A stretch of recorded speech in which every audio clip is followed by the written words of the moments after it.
Good morning friends, তোমাদের সবাইকে অনেক অনেক ওয়েলকাম। তো আজকে একটা নতুন মিনি ব্লগের সঙ্গে তোমাদের সবাইকে আবার ওয়েলকাম। তো এই দেখো, বড়মশাই বাজারে গেছিলো, বাজার থেকে এই যে মাছ নিয়ে এসছে।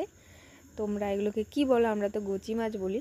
তারপরে রান্না খাওয়া করে বেরিয়ে পড়েছিলাম, যেহেতু তাড়াহুড়ো করেছি সেই জন্য তোমাদের সঙ্গে রান্নাটা শেয়ার করতে পারিনি।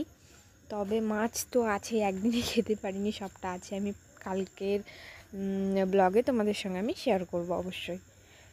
তো তিনজনে মেয়েও আছে, আর এই যে 4-5টা দেখাচ্ছি তোমাদের, এগুলো গম ভীষণই সুন্দর লাগছিল। 5টা দেখাতে তো মনে করলাম যে দেখাই।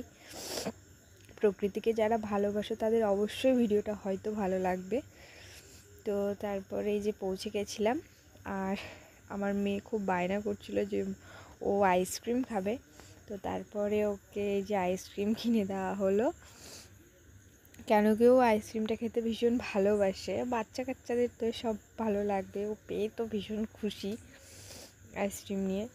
তো এই যে তখন মানে আর কি ফিরছিলাম বাড়িতে, আমাদের কাজ একটা ছোট্ট কাজ ছিল, কাজে গিয়ে তারপরে বাড়িতে ফিরছিলাম। আর তোমরা আমার চ্যানেলটাকে সাবস্ক্রাইব করছো না, তোমরা দেখে চলে যাচ্ছ, তোমরা আমার চ্যানেলটাকে লাইক করছো না। বলো, এরম করলে আমি কি করে ভিডিও আপলোড করব?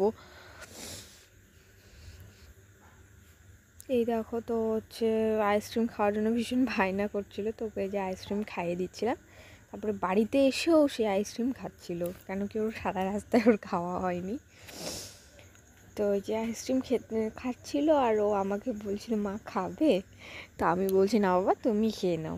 তারপরে বিকেলবেলায় যে খেলছে, সারাদিন দুষ্টুমি করে জানো তো, কোনো সময় বসে থাকে না। তারপর হঠাৎ করে সন্ধ্যেবেলা লাইন চলে গেল, আর ওই যে আমার ওড়নাটাকে নিয়ে খেলছে আর কি।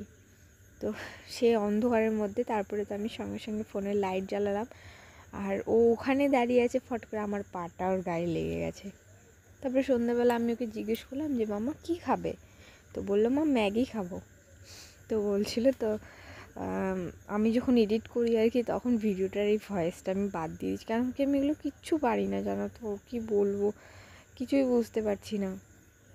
তারপরে যে ম্যাগি খেতে চাইলো, সেজন্য ম্যাগি বসিয়ে দিলাম চট করে, যে ওকে খাইয়ে দিই, কেন কি দুপুরে ঘুমোতে পারিনি, আমি জানি ও ঘুমিয়ে যাবে, সেই জন্য ম্যাগি করে নিয়ে ওকে খাইয়ে দিয়ে যে ও তখন ম্যাগি খাচ্ছে। তোমাদেরকে তো বলেছিলাম ম্যাগিটা ও নিজের হাতেই খায়, আর এই যে বড় বাটিতে দিয়ে দিই যাতে ম্যাগিটাকে না ফেলে টেলে খায়।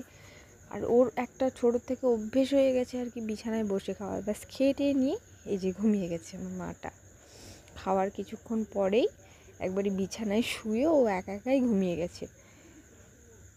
তো আজকের ব্লগটা এখানে শেষ করছি, কালকে আবার দেখা হচ্ছে। তো গুড বাই, সবাই ভালো থেকো আর সুস্থ থেকো, যে যেখানে আছো ভালো থেকো, সুস্থ থেকো, এটুকুই বলবো। আর প্লিজ চ্যানেলটাকে সাবস্ক্রাইব করো প্লিজ, তোমাদের সহযোগিতা আমার একান্তভাবে ভীষণভাবে প্রয়োজন, সেটা আমি প্রত্যেক ভিডিওতে বলছি, আমি এটাতেও বললাম। সো সবাইকে গুড নাইট।